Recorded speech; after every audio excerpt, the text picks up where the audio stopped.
Bless. It is so good being here in a place called Baltimore.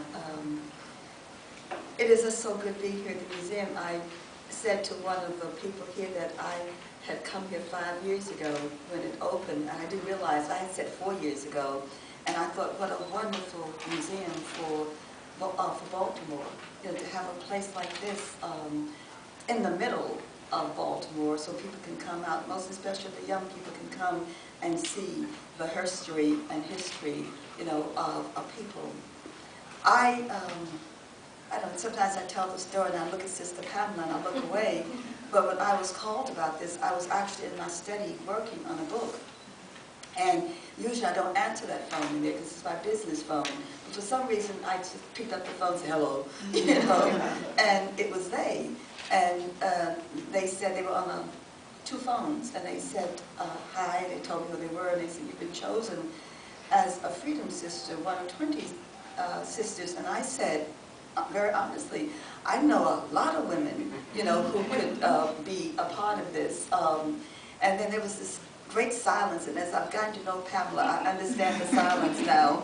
You know, it was like, I will give you time, you know, to talk that out, right? You know, and then I will come back to you, right? And then there was a silence, and then she said, well, are you interested? Do you want to do this? And I said, yes, I do, my dear sister. But I just want to let you know that I accepted for all those women who have been out there working just as I've been out there working. All those women, you know, who know what it really means sometimes to sacrifice, sometimes family, you know, and a whole lot of people to do that in order to effect change in this country. And so it is indeed an honor to recall. When they named the women, I sat there as an educator, as a professor, remembering when I first discovered some of those women.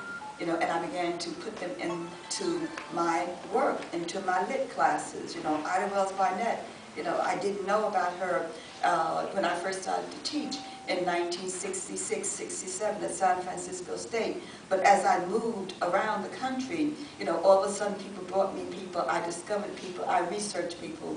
And so she was one of the women, along with, you can't even stop and think without people like, of course, Harriet Tubman, you know, and of course the other poet. There are 2 poets in this exhibit. And, you know, and Frances, you know, Harper, you know, you always read in the early poetry, you always read her, and my students always performed her so beautifully, so well. So indeed, thank you for coming out. Thank you for being a part of this exhibit, because when you see this exhibit, you see yourselves.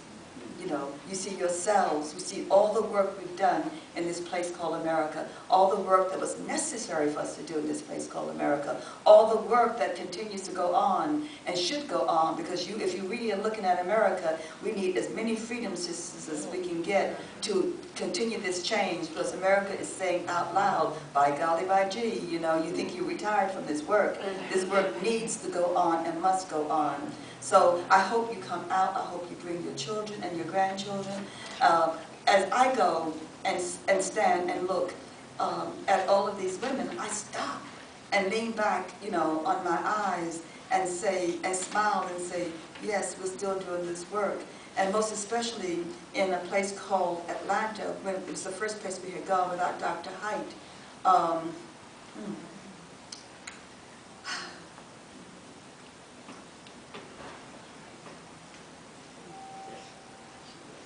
You know, I said as I'm silently to her, well, you know, you're still here, you know, and I know what you're saying to God, you know. You're saying, I'm here, you know, and what can I do to help?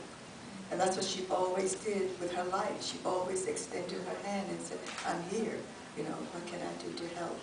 And thank you.